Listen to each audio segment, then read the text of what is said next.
Hey everybody, it's Yvonne back here with Freightbrokerchic, and I am honored again today to have our master trainer, Dexter Levette, back with us. So yay! Always want to give him his props for joining us and giving us all of his great insight into what goes on in this industry. And so today we're going to do a segment, another segment of Ask Dexter. So don't forget to like, share, and subscribe to the channel and share. As I always say, that always gives us an opportunity to reach more people. So thank you guys for doing that. We really appreciate it. So real quick, we've got a question here. She says, I have a load from hell. I've threatened to file a complaint against the brokerage. How likely are they to change their tune about not paying out? Long story short, broker verbally approved using a reefer for a dry van load. Shipper loaded the reefer. Receiver denies the load. Driver has to take it back. Now the broker refuses to pay. I'm going to file a complaint, but I really just want my driver to be paid. Any similar scenarios? Lots of lessons learned here, thinking about recording my calls and a couple other things he goes on to say. Let me just adjust this just a little bit. There we go. Okay, well, this is a question from an actual carrier about not being paid by a broker for services rendered. The bond between the broker and the carrier is one that's a necessity. We can't do our jobs if we don't have carriers to actually carry our freight. So when you have a situation like this, you want to make sure that the carrier is always taken care of. The carrier is basically the conveyor belt, and we're putting things together. But without that carrier to take something from one point to another point, like a conveyor belt, you don't make any money. So if the broker is refusing to pay for services rendered, I would definitely just go on and hit his bond. I would go on and yes, please. Okay, well, first, going back to the beginning, he's saying the broker verbally said it was okay to load the reefer as a dry van, which I've done it, you've done it, but now I, in most cases, will, once I confirm that the carrier will take the load, I'll go back to the customer and I'll say, I booked the load with a reefer. You know what I mean? I kind of let the customer know. Well, not so much the customer needs to know. If you're going to do that, before all this could have all been cleared up if the broker would have done the due diligence and actually called the destination. So call the receiver. Call the receiver and okay. ask them, is it okay for this load to be delivered in a reefer instead of a dry van? Right. Now, if they would have said no, okay, then the broker would have instantly known not to tell the actual carrier, no, you can't use a reefer. Okay. You has to be a dry van because for whatever stipulate reason. Which is but that in itself is kind of unusual, don't you think? Well, no, I mean we've done it so many times. I'm just trying to be look at all sides. I understand you're trying to be the devil's advocate in this, but at the same time, if you already know, if you want to play this, the things that you know and don't know are the things that bite you in the butt being a broker.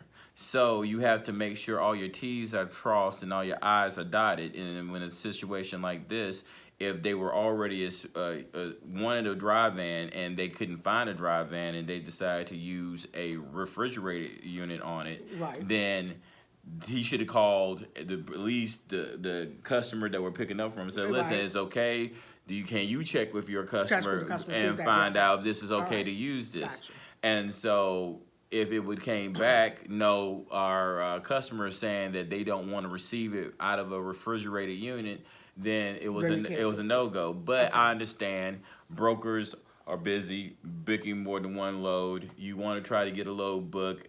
We don't see the big difference between using a reefer. I mean, if a reefer unit has the reefer unit, turn off the unit. You just turn off the unit and it's a dry van. Right, exactly. But for whatever reason, this receiver had an issue with it. Right, but regardless of fact, if the receiver received it or did not receive it, the broker is still responsible for paying the carrier Okay. for the services rendered. Because if you gave your carrier the wrong information and something went wrong, that's no different than giving a carrier the wrong information and he ends up at the wrong address but he looks back at your confirmation you sent them in and said, well, you says deliver here, but they're saying that we're supposed to be delivering in the next town. Well, maybe you didn't call ahead and find out, hey, what is this? Just checking the address, making sure this is going to be delivered here. Oh yeah, that's the right address, but we don't want it here. We want it in our other warehouse. It's going to be in the next town over. But if you don't call ahead and talk to both the origin and the destination and ask them questions, being the broker, which you're supposed to do, then these accidents happen, and it's not the carrier's fault. So this time I would have to side with the carrier, and the carrier should do everything in her possible possible ways to go in and get paid. If it comes down to hitting the actual insurance bond of the actual broker, hit the bond and get your money, because you deserve to be paid for services rendered. It's not your fault that the load went wrong. It's the broker's fault that they didn't do their due diligence to make sure that you had all the necessary information to make sure that your driver was able to pick up and deliver a successful load and move on to the next one. So, but again, going back to the origin, they allowed the load to be loaded. So would they not play some role No. in this? No. By allowing it to be I can't. loaded No, I can't. No, because the thing. Again, just asking. Well, I understand you're just asking, but you see, once again, being the broker, you are taking on. You're supposed to know all aspects of the freight that you're moving. Okay. So if that freight's been moved, because you move different types of freight all the time, so you just have to always do your due diligence. Maybe the traffic manager is not thinking that day and doesn't tell you that it definitely has to only be in a dry van and not anything else. So if you know that you switched up the equipment yourself, you verbally said, no, it's okay for you to use a dry van. And verbally okay to use a reefer unit, and they send one in, and you didn't then check with both the destination and the origin to make sure, okay, I just told this driver that it's okay. Is that okay? So when he actually, or he or she actually told them to use a refrigerated unit, they changed the parameters of what was going on, and so they're responsible. Okay, so basically, he is siding with the carrier. Yeah, I'm siding with the carrier. Broker needs to pay the carrier, and carrier needs to do whatever he needs to do to get paid. Right, exactly, to get the money back. And so it might be the point that the reason that the broker doesn't want to pay is that the load was brought back to the actual origin, and now the customer is pissed off. So I'm not paying for this load. You did the whole thing wrong. Who told you to put it on a refrigerator unit? So now the broker's not getting any money, so he feels that he doesn't have to pay the carrier any money. But yes, you do, because that carrier wouldn't have been on the load if it wasn't for you telling him it was okay. Yeah, exactly. And that happens verbally all the time. So that really isn't the issue. That's how we do it. And I'll say to somebody, yeah, it's okay to use a step deck as long as you have 48 continuous. So we do that verbally, but I do put that in my rate con. So apparently it was a breakdown. And you have called ahead. And I called ahead and made sure it was okay. Or even asking the destination. The destination, call the warehouse and say, is it okay if our guy loads or comes with this or that type of equipment?